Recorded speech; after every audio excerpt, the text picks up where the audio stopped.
Morning, family. Good to see everyone. Thanks to all who've shared. It's been a real blessing. This week, I wanted to share a couple of things. Something happened this week. I was kind of subtly drawn into an old debate. I had an old friend that used to like to debate theological things or talk about them. We wouldn't call it debating. We call it talking about it, trying to wrestle for the truth. But the reality is just, I think in retrospect, it's just debate. And anyway, somehow or another, the conversation kind of got rekindled a little bit in the last couple weeks. And I feel that I learned a lot. I feel like God taught me a lot in trying to discern whether to re-engage or how to re-engage. I feel that God really used a few verses in particular to affirm my conviction to not re-engage. Even though I had a very strong desire. I think it's easy to kind of think sometimes, oh, well, what if this person will never hear these things if I don't say them? Or what if maybe this is my chance to finally kind of tell them the truth or something like that. And but I didn't feel peace about that. Or I should say it differently. I attempted to once and it didn't go well.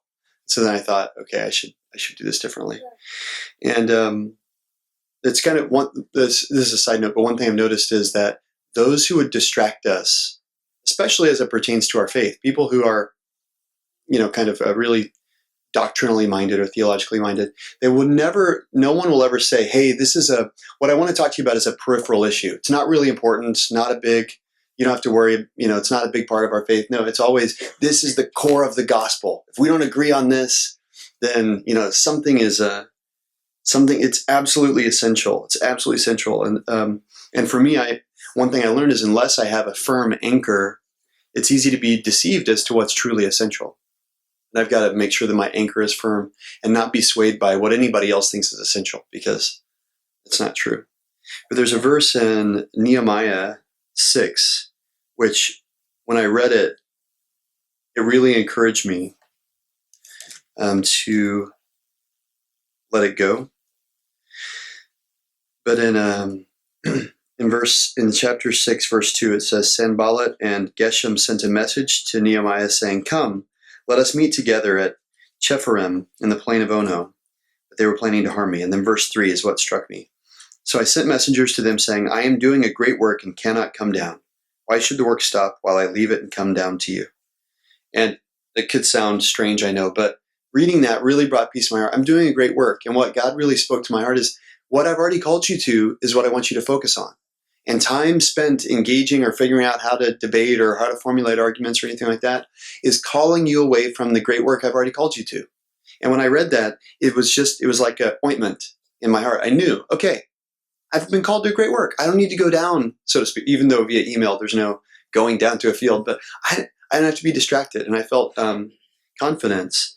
And then the other verse is 1 Timothy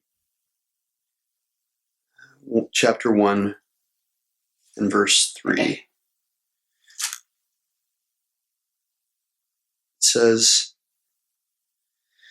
in chapter 1, verse 3 of 1 Timothy, as I urged you upon my departure, pardon me, as I urged you upon my departure from Macedonia, remain on in Ephesus, so that you may instruct certain men not to teach strange doctrines, nor pay attention to myths and endless genealogies, which give rise to mere speculation rather than furthering the administration of God, which is by faith. So don't spend time talking about these things. Instead, focus on furthering the administration of God. And then what is the administration of God? In verse 5, it says, the goal of our instruction is love from a pure heart and a good conscience and a sincere faith.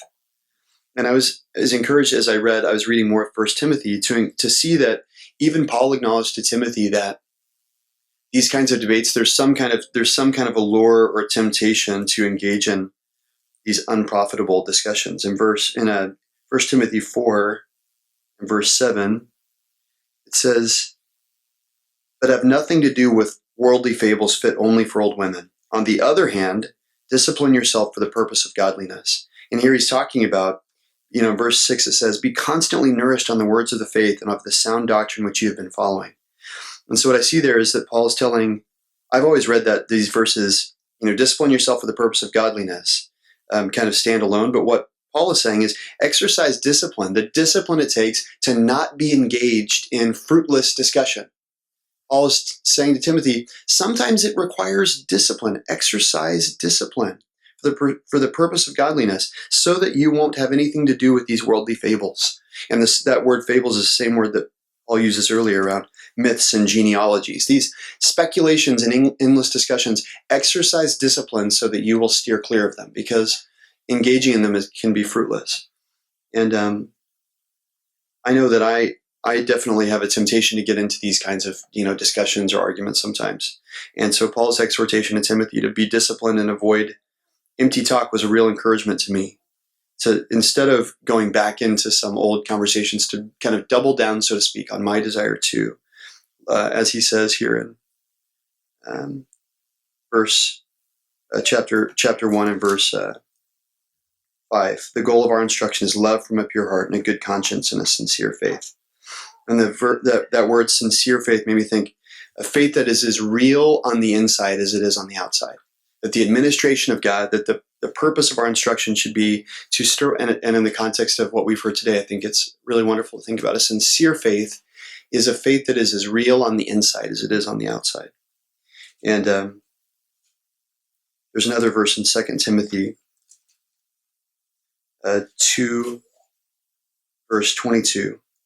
It says, now flee from youthful lusts. And I thought about that, like engaging in these kind of mindless debates. It's a youthful lust to want to just get in there and debate. Free from youthful lusts, and instead pursue righteousness, faith, love, and peace with those who call on the Lord from a pure heart. What I saw here, this was again an encouragement to me. Flee from that youthful lust, and instead do these things. And Paul tells me here who to do it with those who call on the Lord from a pure heart. And that was a good litmus test for me. If I feel somebody's kind of baiting me or inciting me or trying to get me to an argument, there's a good question to ask is, are they calling on the Lord from a pure heart? If so, I should seek to pursue peace and faith and love and righteousness with them. If I don't have the sense that they're really calling on the Lord from a pure heart, don't engage in some fruitless discussion. And in so doing, flee that youthful lust, that temptation to argue. As we've heard, we don't win people over by our arguments. We win people over by our obedience and by our lives. And there's an example in Esther. I won't go all the way into it, but I was really struck by reading the book of Esther. It had been a while since I'd read it. And there's one thing that struck me. I kind of forgotten how the story plays out a little bit. I mean, I know that Mordecai recommends that Esther come before the king, and he recommends that she get married, and then Haman is upset at Mordecai. I remember all that. And Haman, issues a decree through the king that all Jews should be killed. And then, as I'm reading, I'm kind of thinking, oh, they're going to annul this. They're going to get rid of this decree, right? And then I saw in chapter 8, it's pretty interesting, in verse 8 of Esther, it's a wonderful picture to me. God doesn't just want us to be protected from evil. He doesn't want to just remove evil from our lives. He wants us to overcome evil. He wants us to be victorious, not just protected, but victorious. In verse 8 of chapter 8, it says, now you write to the Jews as you see fit in the king's name and seal it with the king's signet ring. So the king's essentially telling Mordecai, write a new law. Mordecai is asking him, hey, get rid of that old law that you wrote. And he says, no, write a new law, because a decree which is written in the name of the king and sealed with the king's signet ring cannot be revoked. So I was kind of, as I was reading the story, I was thinking, oh, God will probably just revoke that old decree which said that all the Jews should be killed. And then there's kind of a plot twist, because the king says that can't happen. So the decree that Mordecai writes by the hand of the king is, in verse 11, it says, the king granted the Jews who were in each and every city the right to assemble and to defend their lives, to destroy, to kill, and to annihilate the entire army of any people or province that might attack them, including children and women, and to plunder their spoil on one day in the provinces, the same day that Haman had decreed for them to be attacked. And I thought, obviously we aren't called to kind of, physical battle or physically annihilating anymore. But the thing that struck me is God didn't just allow the decree to be kind of annulled, and, the king didn't say, never mind, you guys can't kill Jews. He said, no. What God's plan is you actually have the ability and the authority to go out and to fight against those who would seek to overcome you. And it reminded me of Jesus saying that the gates of hell will not overpower the church. The gates are the enemy's defenses. When Jesus said that the gates of hell won't overpower, it means the church is attacking. We aren't just protected from attacks. We're called to be attacking. And so as I was thinking about this, being pulled into these debates and these conversations, I was wondering, why did that conversation get reignited? Why did it kind of get, because it's just a little bit of a distraction. But I feel encouraged to know that the reason it was reignited is because God isn't interested in just keeping me from difficulty, but rather he allows difficulty into my life so that I might be an overcomer, so that I might be victorious, and that through the trial, I might prove through my obedience and through my faith that he is worthy of glory and honor in a way that he couldn't have proved if he had just protected me from it from the beginning.